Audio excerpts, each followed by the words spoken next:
Bonjour à vous. Souvenez-vous, je disais il y a déjà quelques années que ce n'est pas le prana qui nourrit. Le prana n'est pas la véritable nourriture. Alors, c'est vrai et c'est faux. La particule de lumière, le photon, est la véritable nourriture pour la cellule, pour l'organisme, apportée par les végétaux à partir du moment où ils ne sont pas lyophilisés, conditionnés, dévitalisés, etc., etc. Et donc, si possible, dans l'idéal, dans l'absolu, manger de façon extemporanée, c'est-à-dire au moment où ils sont cueillis et préparés. À partir du moment où ils sont conservés, il y a déjà une dévitalisation qui opère. Et quand ils sont transformés industriellement, il y a encore plus de dévitalisation. C'est logique, c'est pertinent. En tout cas, le prana est la nourriture par essence de l'énergie densifiée qui est le corps. L'énergie nourrit l'énergie, c'est évident. Mais le prana n'est pas la véritable nourriture pour la conscience pranique. Alors, qu'est-ce qui serait la véritable nourriture si ce n'est pas le prana? Eh bien, si le prana, énergie de vie, nourrit l'énergie densifiée qui est le corps physique, sous une forme ou une autre, avec un transporteur qui est le végétal, eh bien, la conscience est la nourriture de la conscience pranique, parce que la conscience pranique, c'est la conscience, justement. Alors, quels seraient les meilleurs ingrédients constituants, composés pour la conscience, de la conscience?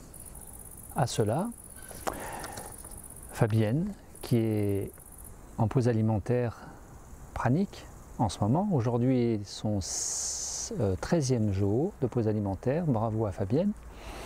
Fabienne qui propose, donc ce pourrait être la vidéo de Fabienne et non pas la mienne, rendons à César ce qui est à César. Et donc Fabienne propose ces ingrédients clés, ces éléments, ces nutriments clés pour la conscience, au-delà de la particule de la lumière. La respiration,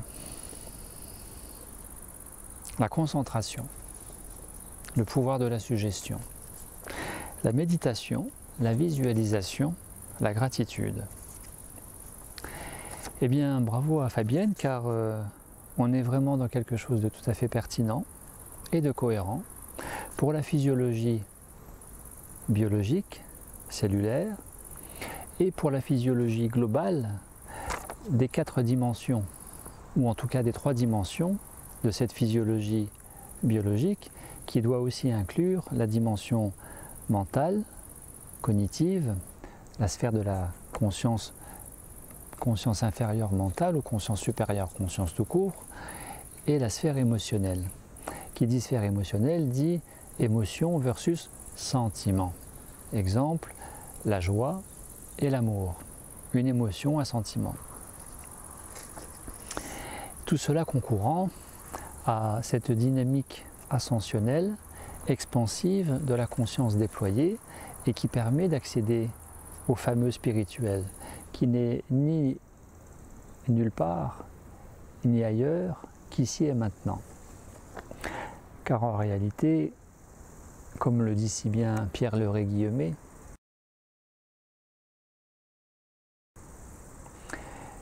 il n'y a nulle part où aller. Car envisager que ailleurs et plus tard sera mieux est une illusion, une totale illusion, puisque tout se vit dans l'ici et maintenant, dans cette présence connectée à la globalité, à la conscience du tout, en commençant par la reconnexion à son petit tout, à sa globalité. Ainsi, pour la conscience déployée, il n'y a nulle part où aller, sinon que ici et maintenant. Et que le bonheur se vit que ici et maintenant. Petite devinette de la conscience. Pour la conscience, je vous donne la réponse fin de vidéo. Si ce que nous voyons se déplace, qu'est-ce que fait ce qui voit en nous? Si ce que nous voyons, si ce qui est vu se déplace, qu'est-ce que fait ce qui voit en nous? Ce qui voit en nous. Réponse en fin de vidéo. Alors, j'avais envie de faire ces petites précisions par rapport aux propositions de Fabienne. La respiration. Bien évidemment, la respiration, car Bhagwan Osho Sri Rajneesh le disait en son temps, la respiration est un pont de soi vers l'univers. Bien sûr, sans retourner dans le moteur linéaire, kilométrique, horizontal de cet espace-temps, puisqu'il est question de cette conscience qui sort même de la notion de l'espace et du temps. Alors oui, bravo, la respiration, sans quoi toute vie semble impossible, sauf bien sûr pour les êtres anaérobies qui vivent sans oxygène. La respiration est véritablement une clé cruciale pour unir, établir le pont de ce cartésien avec cet intuitif, de cette tête qui pense avec ce corps qui ressent. La respiration est au cœur même de la vie, bien évidemment. Et la conscience se nourrit de la respiration en conscience. Prochainement, une vidéo sur la respiration, la magie, la beauté de la respiration en conscience. Fabienne propose la concentration. Alors, concentration est une volonté, sous-entend, suggère une volonté du mental, un effort du mental à se concentrer sur un élément, un point. Et qui dit volonté mentale dit une déconnexion par ailleurs, parce que d'être dans le mental, une déconnexion avec la conscience sensorielle, la perception, le ressenti, en conscience de ce qui se vit dans le corps. On ne peut pas se concentrer en haut et être conscient de ce qui se passe en bas dans le corps.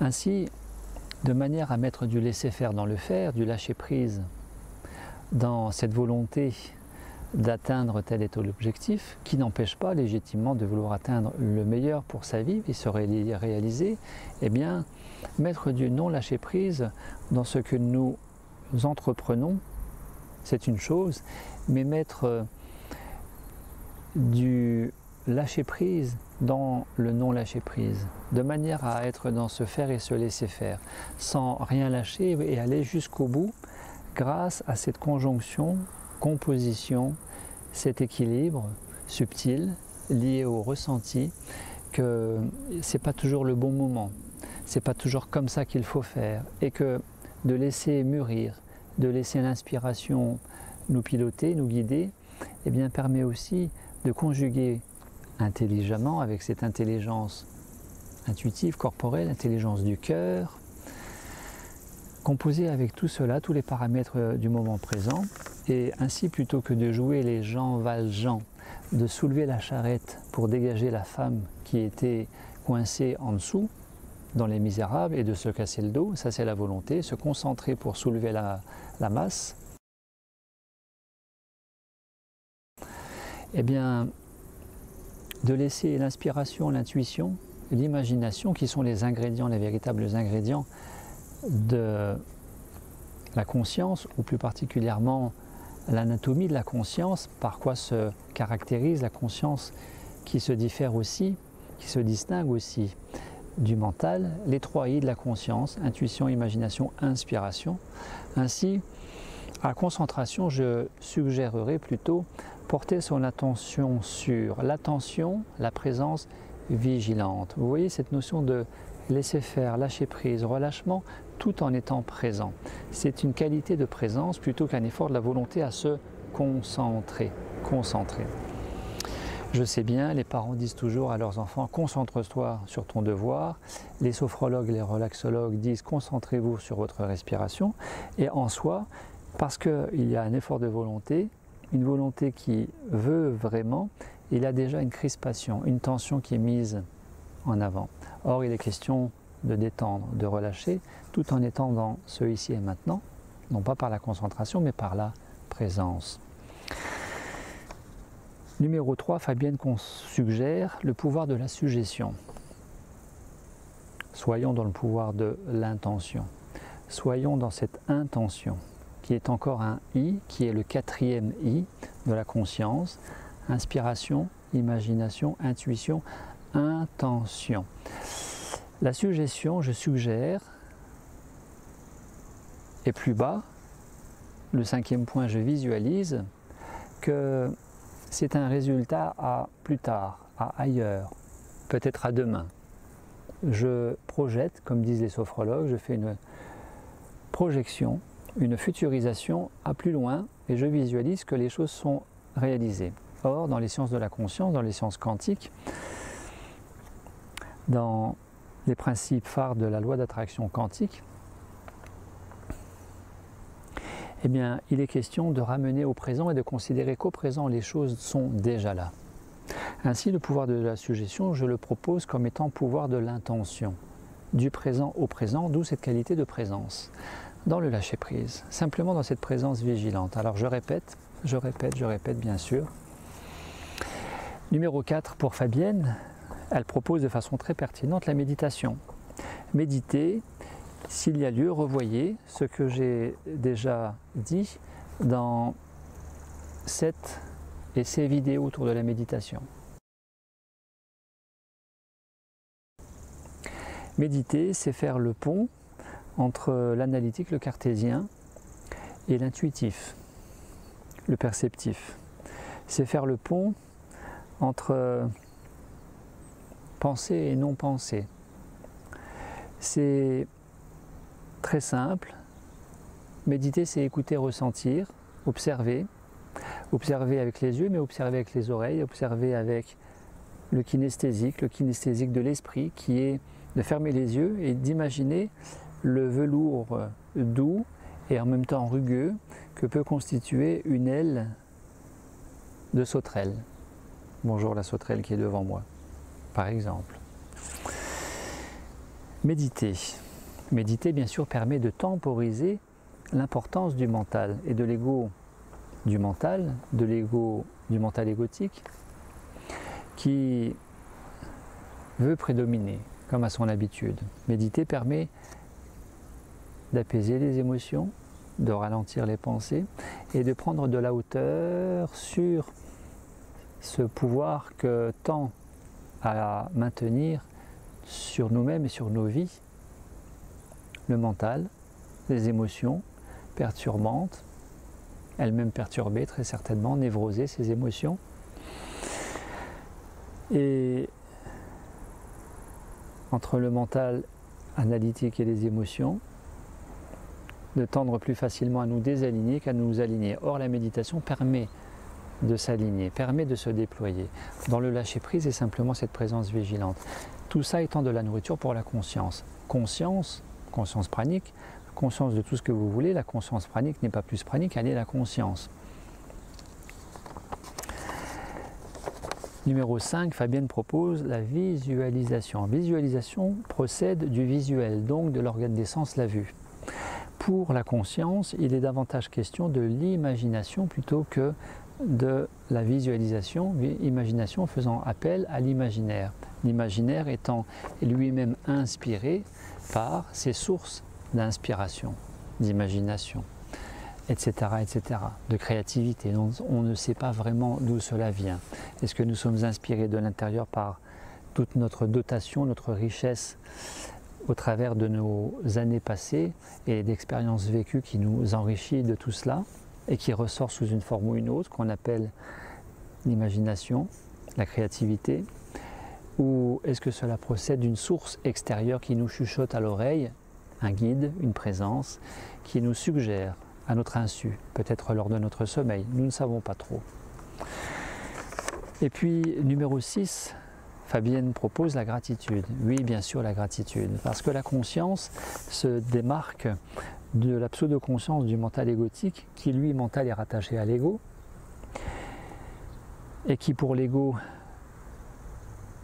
tout pouvant se justifier, parce que tout pouvant s'expliquer, les tortures, les exploitations en tout genre, la misère, à la limite les viols, les abus sexuels, etc., etc.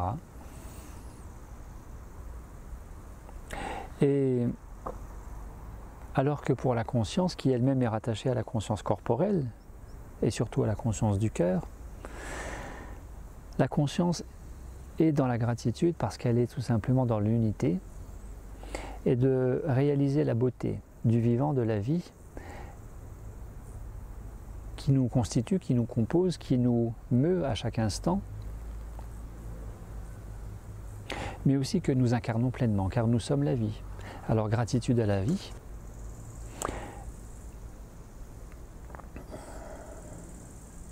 Ainsi, pour Fabienne, la question était au départ comment intégrer la nourriture pranique au niveau de la cellule. La cellule qui se nourrit déjà de la lumière, qu'on appelle nourriture pranique. Et ainsi, de ne pas avoir tout à fait bien cerné la question de Fabienne et de lui avoir demandé quels seraient tes objectifs à cette perspective de nourrir la cellule, intégrer la cellule de cette charge énergétique, cette charge de photons. Comment intégrer le prana, la lumière, au niveau de la cellule? Eh bien, Fabienne de répondre alors que ses objectifs, et ce pourquoi elle est en pause alimentaire en ce moment, 13e jour aujourd'hui, mieux aimer son corps, ce qui veut dire mieux s'accepter, et mieux s'aimer tout court, mieux aimer son corps. Autonomie alimentaire, ce qui veut dire quitter les systèmes autant béquilles que bancals de compensation à l'alimentaire, peut-être de tendance à la dépendance à telle substance alimentaire. L'harmonie avec le tout, en se reconnectant avec son tout, avec soi-même qui est le microcosme, avant de se réunir de façon harmonieuse, relié, uni à la conscience du grand tout qui serait le macrocosme. La conscience de la nature avec soi-même permet de se relier en conscience à la conscience du tout. Et ainsi, non seulement d'être nourri du prana, mais de générer cette conscience pranique. Pour Fabienne, c'est une démarche d'unification pour elle que d'être en pause alimentaire, dans le sens où de décharger ces schémas limitants de pensée cartésienne, de relations plus ou moins équilibrées avec son univers émotionnel, au travers de son univers relationnel, personnel, familial, etc. De lâcher toutes ces limitations, ces programmations diverses et variées, et limitantes, générant davantage une qualité de vibration plutôt moyenne, voire de basse fréquence, permet d'élever la fréquence vibratoire dans l'unification de l'être multidimensionnel que nous sommes, et ainsi, au travers entre autres de ces ingrédients phares pour la conscience, bravo Fabienne, la respiration, l'attention, la présence vigilante, le pouvoir de l'intention, la méditation, l'imagination et la gratitude, permet davantage de présence qui serait pour moi un 7e ingrédient. La présence qui, présence, se nourrit aussi à hauteur de chaque point de ces 6 aspects que Fabienne proposait. Il est aussi question d'être en présence au moment de respirer, en présence au moment d'être en présence vigilante, être en présence quand nous sommes dans l'intention envers quelque chose, que nous plaçons au présent. Il est question de méditer en présence, au présent, avec soi-même, et d'imaginer au présent, aux fins de cultiver, cet alignement et ce déploiement de l'être que nous sommes. Être spirituel faisant l'expérience de la plus belle, si possible, expérience de vie humaine, au sein des humains, parmi les humains. Voilà comment intégrer la particule de lumière au niveau de la cellule et ainsi non seulement d'être nourri du prana, mais surtout de générer cette conscience d'unité avec soi-même et avec le tout dans cette immersion, cet abandon à l'ici et maintenant, partout et nulle part, ce qui serait une définition de la conscience déployée. Merci à vous, merci à Fabienne, à très bientôt.